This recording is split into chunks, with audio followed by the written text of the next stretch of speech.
Kabajamtoota daawwattoota keenyaa nagaan waaqayyoo bakka jirtan hundumaatti isiniif haa ta'u. Akkam jirtu baadiyyaa magaalaa biyya keessa biyya alaa kan jirtan hundumtu maanguddoonni harmootiin dargaggoonni shamarran ijoolloti hundumtu akkam jirtu nagaan waaqayyoo isiniif haa ta'u.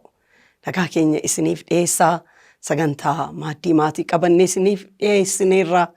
Sagantaa kana immoo kan qopheessee isiniif dhiyeessee Ana Qabbanii Hundeessaatiif Ingidaa Firrisaati. Harka fuune akkam jirtu daawwattoota keenya kun TV Mo'aatii qophiin keenya qophii maaddii maatiiti. Qophiin maaddii maatii roobii galgala yeroo hundumaa sa'aatii 2 jalqabee hamma 2 walakkaatti kan isiniif darbudha. Egaan qophii keenya kanaan duraatti akka baay'ee itti hirmaattanii yookiin immoo irraa barattanii irraa bu'aa adda addaa argattan isinirraati. Bilbila argannuun, tekstii argannuun waan addaatiin hubachaa jirra. Arras immoo itti fufiinsa sagantaa keenya torban darbee qabannee isiniif dhiyaannee jirra.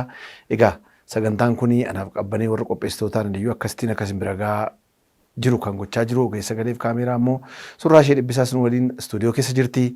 Hamma xumura sagantaa keenyatti egaa nu hordofaan immoo afeerraa keenya.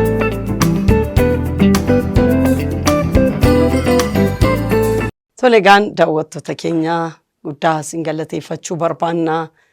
Baay'ee yeroo kamirrallee hirmaannaan keessan guddaa akka ta'e dhaga'aa jirra. Baay'ee akka itti fayyadamaa jirtan karaa nu bilbilaa jirtu.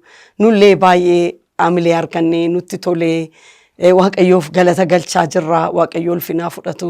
Gaa'illi baay'een ijaaramaa akka jiru, manni baay'een ijaaramaa akka jiru, dhalooti baay'een ijaaramaa akka jiranii deebii keessan argachaa jirra. Waaqayyo sinaa eebbisu. Nus kadhannaan keenyas hawwiin keenyas ba'aan nuyi qabaannee tajaajillus isa kana dhaga'uudha. Galanni waaqayyoodhaaf haa ta'u. Akkuma kana gaan waldaa irratti illee deemnee yeroo tajaajillu waaqayyo waan gurguddaa gochaa jira. Kan nama dhibu wal lolanii araaramuu didanii in araaramu jedhanii mana firaatti deebi'anii ijoollee 5 gatanii akkuma kanas iddoo tokko deemnee biyya tokko deemnee abbaa manaatii wajjin wal loltee yeroo dheeraa turtee deebitee barumsa nuyi barsiisnuun araaramanii akka galan araaramtee akka galtee dheengadda bilbilanii nutti himanii iddoo biraa yeroo turre immoo akkuma kana magaalaa tokko deemnee turre Ingidaa wajjiniin achitti illee waaqayyo ijoollee 5 gattee harmee dhufte tokko waaqayyo barumsa kanaan natti dubbatee araara didee amma garuu barumsa kanaan gara mana kootti akkan deebi'u waaqayyo natti dubbate jettee kun hundumtuu gaanii waaqayyoof ulfina fidaa. Waaqayyoon galateeffadhaa sinis nu kadhadhaas immoo kana caalaa dhaloota bira ga'uu akka dandeenyu mana diigame waaqayyo akka ijaaruuf waaqayyoon nuuf kadhadhaa eebbifamaa. Egaa dhuga bahiisa baay'ee kan hin dhageenye yoon isin bira jiru waan baay'een jiraachuu maladhee abdanna. Warri sagantaa kanallee hirmaattanii dhaggeeffattanii irraa barattanii dubbii keessanii hiikkattan jirtu yoo ta'e immoo nu bilbilaa dhaggeeffachuu barbaanna dhaga'uu barbaanna waan waaqayyo godhee walii wajjin waaqayyoon isin galateeffanna. Haalli mijata taanaan immoo bilbilaanis isin haasofsiifnee akka namooti biraan irraa baratan hin goona jedheen abdadha. Egaa waaqayyo isin haa eebbisu. Egaan kallattiinumaanii sagantaan keenya inni har'aa yeroo darbe isinitti beeksifnee turre abbaa manaa fi haadha manaa gidduutti waliin haasa'uu, kominikeet gochuu, waliin dudubbachuu, yaada wal jijjiirraa keessatti irra caalaa cimuu qabaa jennee qabxoota isa cimsutu haasa'aa turre. Waan isaan gochuu qaban, waan isaan gochuu hin qabne. Yoo tamtee irra caala cimaa, yoo tamtee irra caalaan cimu jennee tokko tokkoon kaasaa turre. Yeroo darbe fakkeenyaaf haalaaf yeroo laalaa, yeroo dadhabbii ta'uu hin qabu. Yeroo haala silaalaa lafa namni hin jirretti lafa nagaa taatanii wajjin dubbatanitti jenneeti itti himnee turre. Kana fakkaata torbee darbe kan nuyi dubbanne jechuudha. Kanaaf eega akka jenneeti isa har'a dubbannu immoo torban darbe mataasaa yaadachiifnee turre. Inni taanu akka nu eegdan yaada keessa yaaddanii maal ta'a laata jettanii kan nu eegdaniif jennee haasaa waliin haasa'uu keessatti sirna haasaa waliin haasa'uu yaada wal jijjiiruu afaan faranjiitiin communication isa jedhamu keessatti wanti irraa of eeggachuu qaban abbaa manaaf haadhi manaan inni guddaan kan guyyaa har'aa moo wajjin ilaallu tilmaama irraa of qusachuudha. Tilmaama jechuun tilmaama mana bituu miti. Tilmaama waa gurguruu miti. Tilmaama yaada namaa tilmaamu. Fakkeenyaaf asitti haasa'an jira. Waan haasa'aa jiru kanatu dhaggeeffattee hin fixin yookiin dhaggeeffattee fixxee qooda yoo siin galle irra deebitee gaafachuu waan ati jette beeka bareera jedhanii ofii hiikkatanii tilmaamu jechuudha. Baay'ee balaa qaba. Bal'inaa yaada kan ilaallachuudha. Akkuma ati jette gaanii haasaa waliin haasa'uu waliin dudubbachuun mana tokkoof baay'ee murteessaadha. Keessuma abbaa manaaf haadha manaa gidduutti. Abbaaf haadhaaf ijoollee gidduutti. Amma nuyi kallattiidhumaanii kan abbaa manaaf haadha manaa ilaalaa jirra malee manuma keessatti waliin dudubbachuun waliin haasa'anii dubbatanii rakkoo ofii furachuun walitti bu'iinsa ofii hiikkachuun yaada ofii ibsachuun baay'ee murteessaadha jechuudha. Mana nama baay'ee rakkoo keessa gatee kan jiru rakkoo keessa galchee kan jiru gaa'illi nama baay'ee nagaa kan qabaanne godhee kan jiru rakkoo haasaan waliin dudubbatanii walii galuu irratti jechuudha. Wanuma xinnoo yeroo waa tokko yaadadhe haasaa abaluu wajjiniin daqiiqaa 5 hin darbinu daqiiqaa 5 darbinaa gara biraatti adeema namoota jedhan dhageera kanaafini maalifi kun ta'uun qabu jechuudha. Kun ta'uun qabu. Haasaa gara lolaatti nu geessullee gara nagaatti deeffachuu danda'uun ammas waliin haasa'uudhaan kan dhufudha jechuudha. Nagaa haasa'uudhaan. Kanaaf egaan yeroo filachuun iddoo filachuu jennee torban darbee akkuma jettee ilaallee tilmaamarraa of qusachuun baay'ee murteessaadha jechuudha. Communicationii keessatti tilmaamni baay'ee nama miidha, baay'ee nama aarsa, baay'ee jeequmsa fida. Haasichi nagaatti illee akkan xumuramne godha jechuudha. Beeka waan haasa'uuf ati kaate. Beeka baqa kun amma tilmaama.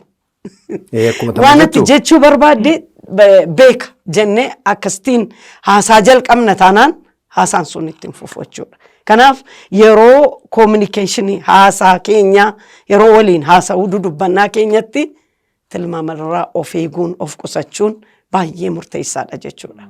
Wayii haasa'uu barbaadde bal'inaan akkuma sila kaafte tokko yaade. Amma dubbiin kuni abbaa manaa fi haadha manaa duwwaayyuu miti. Haasaadhuma namaa wajjin haasofnuyyuu mana keessa alas ta'u riyaa wajjinis ta'u maal wajjinis yoo ta'u sirna haasaa jedhamni mani seeruma haasaa irra. Seera haasaa keessatti tilmaame kun baay'ee balleessa. Keessumaa immoo manaa jalqaba bakka ta'eeffamnu kan xiyyeeffanne mana irratti ta'anii karoora baafatanis waa'ee ijoollee mari'atanis jaalala walii ibsanis waan barbaade yoo godhan amma haasaadha kan nu haasofnu dubbii isa hiikkata wal lolanii. Nagaadhuma waa'ee mana isaanii isa mari'atanii waa haasa'an. Haasaadhuma waliin haasa'an keessatti tilmaama yookiin tilmaamatti kennuun haasaa nama tokko ofii tilmaamanii akka jechuusaati akkas jechuuseeti daawwattoota keenya akka baraniif tilmaamas jedhu kana. Kanaaf irra deebi'e akka jechuusaati akka jechuuseeti tarii inni nu jenne suni akka nuyi akka jechuusaati jechuuseeti jennu ta'uu dhiisuu danda'a. Akka jedhanii haasaa jalqabanii cimaadha. Hin deemu fagoo. Daqiiqaa tokko lamallee naasuu namatti dubbatteetta nama aarsaa itti. Kan nama aarsummaa inni waan ati dubbachuu hin barbaanne, waan ati yaaduu hin barbaanne, waan ati jechuu hin barbaannetu yoo waan ati jechuu hin barbaannetu ati naan jette jechuudha. Yaada namaarraati yaada keerraati fagoo bakka ta'eef jechuudha. Kana nani baruu qabuun nan jedhe waa'ee tilmaamaa kana. In gargaara. Gaa'ila alatti illee in gargaara. Hawaasa keessatti illee in gargaara. Lafa hojiitti illee in gargaara. Namooti immoo intini kana jaallatu qinee intini kana dubbiidhaan wal soofan maal godhan jaallatu. Seera abbaa manaa fi haadha manaa gidduu gaafa dhabnu isaan tokko fuulaaf fuulattee wal taasisuu qabu tilmaamarraa of eeguu qabu isa jedhudha sanatti dabaluu barbaadeen. Baay'ee gaariidha gaanii baay'ee namatti tola. Tilmaamni gadheedha. Abbichi qaamaan jira qaamaan jirti. Irrumaa waan seenaa haasa'uu barbaadde seeraan dhaggeeffachuu. Seeraan waan inni haasa'u dhaggeeffattee deebii itti laachuutu irra raataati mana. Wanta inni haasa'uu barbaade ficcisiistee deebii laachuutu irra jiraata. Ati mana abbaan manaas akkuma kana waan isheen haasa'uu barbaadde. Tilmaamanni jedhamu yookiin haasa'ee fixeesi haasaa namaa galagalchuun hin danda'ama jechuudha. Hiikatti kennuun. Bakka waan iseen jette dhiisee gara biraa yaada mataasaa tilmaamachuun yaada mataasaa haasaa jechuudha. Beeka bakka yaadi kee kana jechuu barbaadde miti yeroo kana aariin. Iseen kan iseen jechuu barbaadde gara biraa inni kan inni itti tilmaamee hiike gara biraa. Yeroo kana ammas haasaa walii galteen isaanii lolaan raawwata jechuudha. Walii galanii raatu tun ta'in lolaan raawwatu jechuudha. Lola biraa uuma jechuudha. Lola isa sila hiikachuuf ta'an dhiisanii lola biraa immoo fudhatanii ka'u jechuudha. Baay'ee of eeggannaa barbaada. Sirriitti wanti namni jedhu waanaan jedhu sirriitti hin dhaggeeffanne taanaanati balaadha jechuudha. Waan hin jechuu barbaade teessee waan hin jechuu barbaade keessa keetti kana jechuu seeti miti. Kanaaf akka jette miti jettee kan kee interpret goota taanaan ofii kee jijjiirtee yaada mataa keetti fidda taanaan bakka yeroo sana rakkinni uumame jechuudha. Gaafa dhaggeeffannu mootiivii sirriidhaan dhaggeeffannu.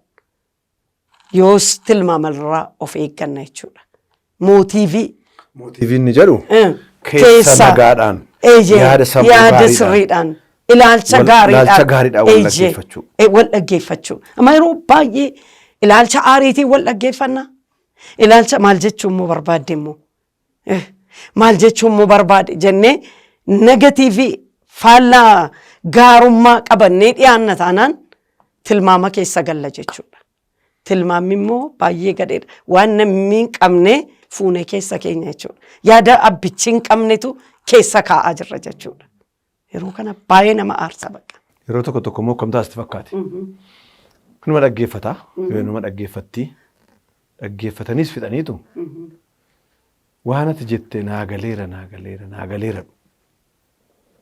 Naagaleeraa dhugaa miti.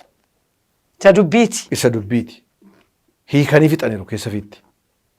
Dhiisi naagaleera hubadheera rakkoo maalii qaba naagaleera jedhaniitu isa kan isaanii gaffu dhugaa isa keessa jiru isa guutee jiru jechuudha.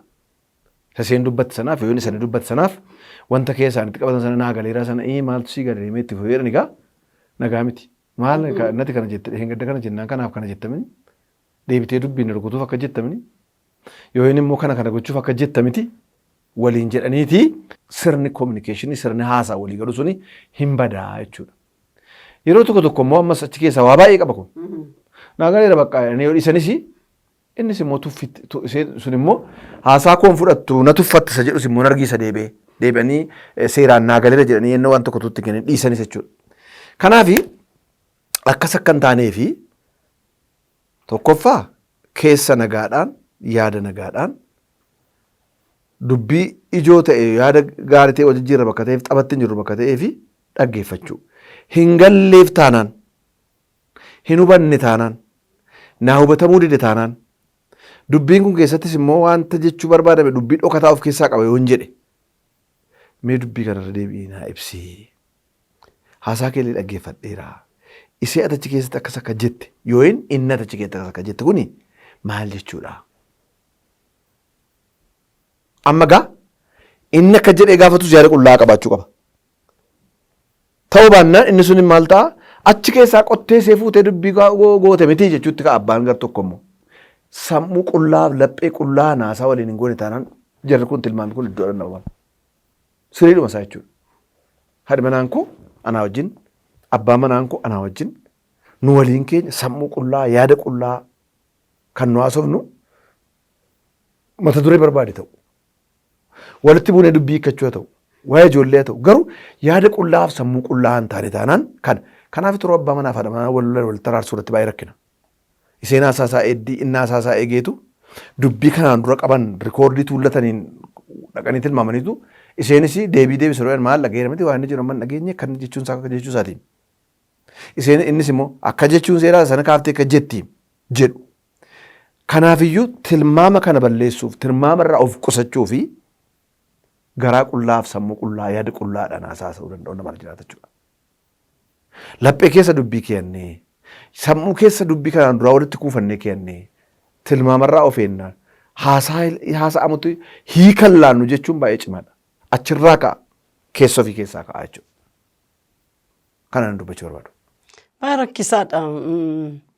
yeroo baay'ee abbaa manaa fi haadha manaa kan walitti buusu isa kanadha. Kan walitti buusu maanni waan abbaan sun jechuun barbaanne hiikatti laannateenye hiikatti laan yookiin sochii qaama yoonni harka akkas jedhes elaa kunoo elaa harkaan illee haasa'aa jirta jenne yaada mataa keenyaa calaqqisiisuu barbaanne. Yaada mataa keenyaa dhiisnee tilmaama mataa keenyaa dhiisnee maal jechuu barbaade abbaan manaan koo maal na gorsuu barbaade maal natti himuu barbaade haati manaa koo maal natti himuu barbaade jennee akkuma ati jette tasgabbiidhaan yaada qullaadhaan sammuu qullaadhaan garaa qullaadhaan dhaggeeffachuudhaan deebii laachuutu nurra jiraata jechuudha. Yeroo akkas ta'u haasaadhaan waliigalteen keenya illee gaarii ta'a jechuudha. Nagaan keenya illee guutuu ta'a jechuudha. Dubbadhee sagalee tokko natti dhumnaan keessa barbaaddachaa jira. Nagaan keenya illee guutuu ta'a jechuudha. Kanaaf of eeggannaa guddaa barbaada. Wanti nuyi haasofnu itti yaannee haasa'uutu nurra jiraata. Itti yaannee haasaan baay'ee nama miidha. Jecha deebisnee sassaabannee ofitti gashuu hin dandeenyu waan nu keessaa ba'e. Nama miidhaa, nama madeessaa, akkasumas nama fayyisa.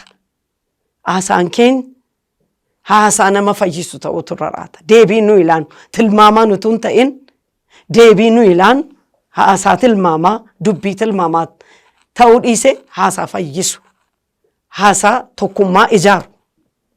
Deebii akkasii ta'utu irra jiraata. Kominikeeshiniin keenya yeroo akkas ta'u manni keenya ijaarama jechuudha. Itti dabaleesi isa kana inni guddaan yeroo makaamiin haasofnu jaalalaa walitti haasofnu taanaan tun jaallatini inni haasa'us dubbiidhaan haasa'a. Seen haasoftu dubbiidhaan haasoftu akkas hin taanedha. Garaa namaa immoo hin beeknu nuyi. Abbaa manaa mal'aanaa attam warra jaallatanii waggaa meeqa wajjin jiraatanii keessa namaa maal akkan jechuu barbaade maalirra dhaabadhee kan dubbachuutti jiru kan beeku Waaqayyoof abbicha dubbatu duwwaadha. Yoo akkam na jaallatte yoo akkam si jaalladhe keessa kee garaa qabbanee beekan maal jechuu nan danda'a. Beeka. Garuu haasaa taasoftu keessi kee maal akka ta'e maalirraa kaatee akka haasofte utuu hin jal'isin madaallii isaatu hin jal'isin sirriitti dhibba keessaa kan beekuu danda'u Waaqayyo duwwaadha. Sagalee Waaqayyoos dhugaadha. Kanaaf garaa qullaadha yoo goone tilmaamuun jiruudha nu jennu kanaaf. Raajii Ermiyaasii boqonnaa 17 lakkoofsa 9 isa tunatti dhufnaani dubbisuu barbaade. Yoon dubbise gaariidha mini. Maal jedhaa garaan namaa waan hundumaarra jallaadha. Waan hundumaarradha. Namni isa qajeelchuu hin danda'u. Egaa eenyutu isa beekuu danda'a ree? Gaaffiin kun deebii of keessaa qaba jechuudha. Eenyutu isa beekuu danda'a ree inni jedhu namni isa beekuu hin danda'u. Except Waaqayyoon malee jechuudha. An dhuguma yeroo wajjin haasofnu garaa qullaadhaan jaalalratti hundaa'ee mana keenyaaf haa ta'u, tokkummaa keenyaaf haa ta'u, ijoollee keenyaaf haa ta'u, waan bor walii wajjin mana jaarannu deemsa deemnuuf haa ta'u jedhee marii fidee garaa qullaan taanaan dubbii of keessaa qabu. Dubbii of keessaa garaa qullaa yeroo ta'u immoo tilmaamuus badaan rakkattuti. Kun keessumaa gaafa wal lolanii dubbii hiikkatanii gaafa waa irratti wal bu'anii yaada tokko mari'atanii wal falmanii hin ta'aaf hin ta'uu irratti namoota irratti godhanii namooti osoo hin jaalatin tilmaamuutti lixu yaada hamaarraa ka'anis dubbatu. Nu garuu yeroo yaaduun gowwaa taanu nan jedhu attamii gowwaa jechuun nama waan beekne doofaa jechuu miti. Mana keenyaa jennee qabbanneen akka jechuunse sirriidhuma akka jechuu yaadde jennee yoo fudhanne hin danda'amu. Ingilizaan akka jechuunsa sirriidhuma akka jechuudha jennee fudhanne hin danda'amu. Tokkoffaa dubbii qambeessaa lammaffaa haasaa keenya walii galchaa. Abbaan immoo hammeenya garaa keessaa fudhatee haasa'e taanaan namni waan haasa'e hundumaatti immoo gaaf tokko deebii kenna. Dubbii Waaqayyoo jedha. Deebii kenna. Kanaafi nu garuu beeka jechuun kana barbaadde miti baay'ee balaadha. Inni dhaabate yeroo sana dhaabata. Maaloon haasaan sun qoodatti fufnee haasuun maaltu ka'a akkasii jettee ajandaa lolaa gara biraa. Waan walitti daldalne tokko hiikkachuu teenye ajandaa lolaa gara biraa. Maan ati haasaa koo tuffatta. ajandaa lolaa gara biraa ka'e. Ati dubbii kootti dhimma hin qabdu. Beekaa maal jedhame fixime waan isaa beekaati jechuutti turtu kana mannaa siin jechuun amma harkaan haa godhataa gurgurdaa. Tokko tuffii hidhachuu dandeessaa. Waan meeqatti hiikkachuu dandeessaa mati deebite. Kanaafiyyuu yeroo walii wajjin haasa'an abbootii manaa fi haadhotiin manaa mee tilmaamatti kennuu dhiisaa hiikatti kennuu dhiisaa. Abbaan waan barbaade naasa'e jal'inaa naasa'e itti gaafatama. Jal'inaa yoo haasofte itti gaafatama kan gaafatu jira. Yeroo tokko immoo sirrii humatti haasa'anii inni tokko sirriitti haasa'e inni tokko immoo hubachuu dhiisuu danda'a. Warra akkasii hin galleef taanaan immoo naan galle dhuguma naan galle mee irra naa deebi. Irra naa deebiinis dubbiidhaan yeroo tokko. Maaliif dhaggeeffachaa hin jirtuudha. Ofumaa teessa malee dhaggeeffachaa hin jirtu. Ofumaa na haasofsiista malee dhaggeeffachaa sila hubee kan irra naa deebii yoon jedhes. Daawwattoota keenya egaan akkasiin fayyaduu abdachaa mee akka qoosaa fakkaataa waan salphaa fakkaataa waan yeroo akkasiin teenye haasofnu wayitti hin galle baalatti hin baane fakkaachuu danda'a. Garuu mana namaa diigaa kan jiru. Tokkummaa abbaa manaa fi haadha manaa booressaa kan jiru. Jaalala mana keessaa dhabamsiisaa kan jiru. Gara wal diiguutti geessaa kan jiru dhimma kanarratti haasa'aa jirra. Waan salphaa fakkaata. Waanuma qoosaa fakkaata garuu mana diigaa jira. Meetti yaadaa. Waanuma amma haasofne jireenya keessan keessatti warri argitan jirtu. Warri isin irra ga'e jiru. Naasofne hiikkanna jettanii teessanii wal loltanii kan kaatan. Haasaa tilmaamaan akka jechuun kee akkasumini kana minee waan abbaan manaa hiyyaan waan ati manaa hiyyaan jechuudhaan lammaffaa walitti haasa'uu dhiistanii ooddaa fi kan fide mee itti yaadaa isin fayyada. Nagaatti walii wajjiniin dudubbachuu yaadaa tilmaama keessaa ba'aa. Yaada gaariidhaan wal dhaggeeffadhaa. Yaada gaariidhaan wal simadhaa. Isa inni tokko haasa'u isa isheen haasoftu yaada gaariidhaan simadhaa. Manuma keessanii fi Waaqayyo sinaa eebbisu. Anillee ittiin dabalaaf. Meedhuma warra nu daawwachaa jirtan hundumti keessan taraa keessan. Mee haasaatti mee haasoftu mee gamaa haasaa walii wajjin haasoftan. Guyyaa meeqa ifaata malee haasaa afaanitti wal kutuu malee teessanii yaada garaa keessanii jaalalaa walii ibsitanii beektu. Mee of ilaala. Haadhi manaan abbaa manaa yaada garaa qulqulluudhaan mee taa'e meettee hamametti mari'atte abbaan manaas immoo hammam gurra kennee fi dhaggeeffatee anumtu yaadan qabaama haadha baloo hedhee wayina haadha manaa koo hedhee maqaa waamee yaada qulqulluudhaan walii wajjin haasoftanii beektu. Hin goone taanaan baay'ee mana keessan miidhaa jirtu.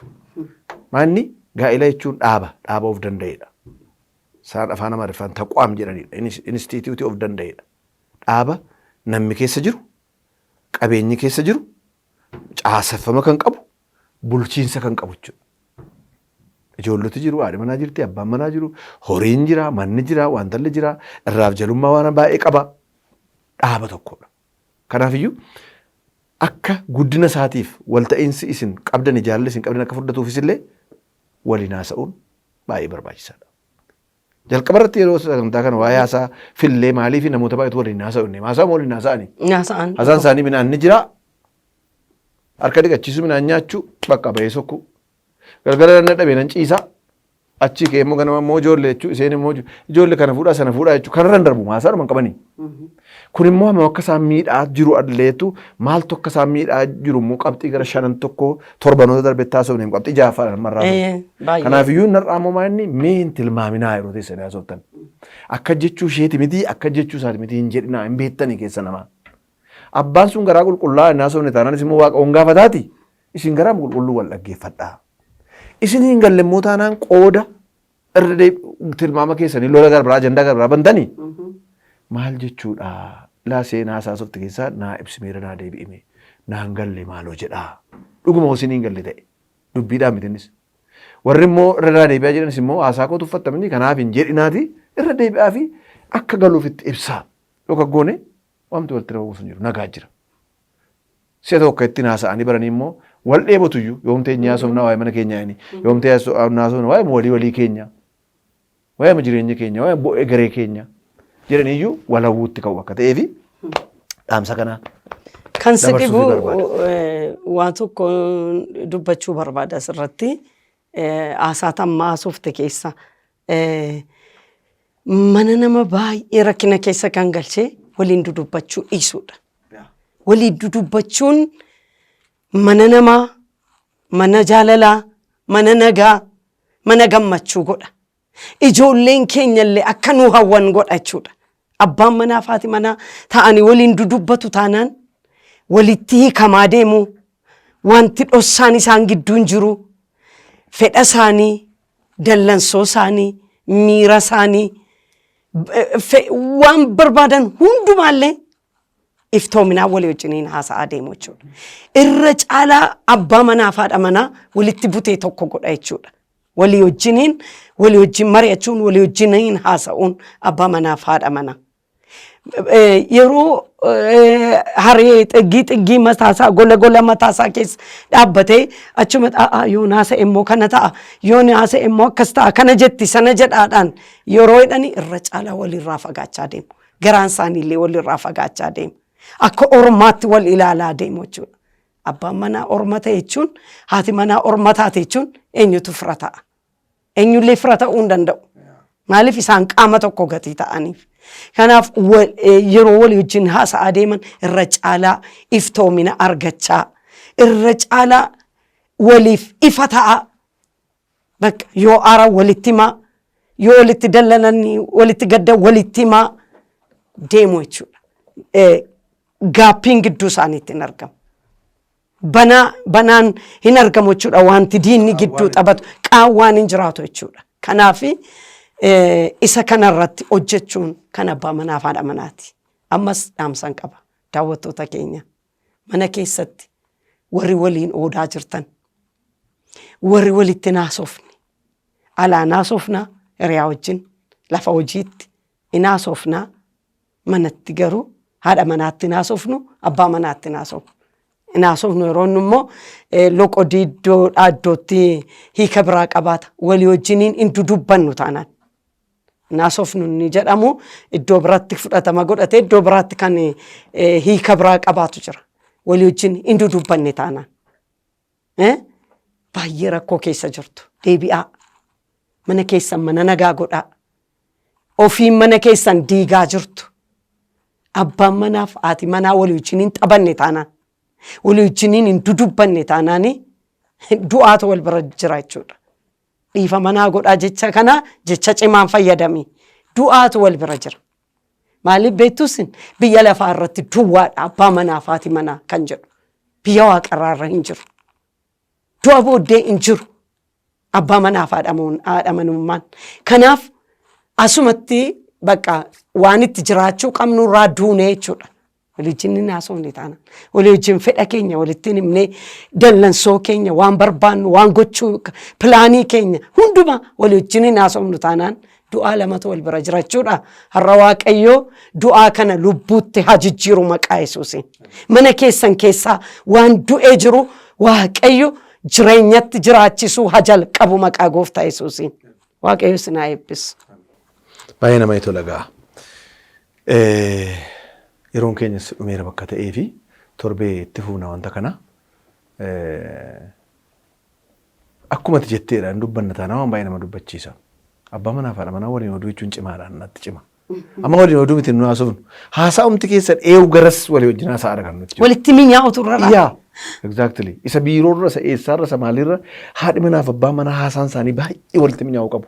Bakka xaaxee bisingaa walitti yoo taa'an rakkina maalii qaba sololaa miti. Sololaa miti. Kan walii wajjin kolfanii taphatanii waa'ee ijoollee bira ta'anii ijoollees kaa'anii qoosanii taphatanii akkuma kana immoo ta'anii qoosaarraas immoo waa'ee ijoollee kanaa maal goonu waa'ee mana keenya maal goonu waa'ee walii keenya maal goonu waa'ee jireenya keenya maal goonu amma kun maal san nama jibbisiisa. Lafa mareen baay'een jiru immoo mo'ichatu jira. Ameen. Jaalalatu jira. Waaqayyo kana akka godhuuf hin hawwinaa. Egaan daawwattoota keenyaa kan daawwachaa turtan TV maa qophiin keenya qophii maaddii maatiitii. Qophiin keenya har'aa kana fakkaataa baay'ee irraa barattu baay'ee itti fayyadamtu jennees immoo hin abdannaa itti fufiinsa qophii kanaa torbee qabannee isinii dhiyaannaa torbee amma qabannee isiniif dhiyaannutti aniif qabannee qopheessota sagantaa kana ogeessa galiif kaameraa surraa ishee dhibbisaa waliin taanee nagaatti isiniin jenna.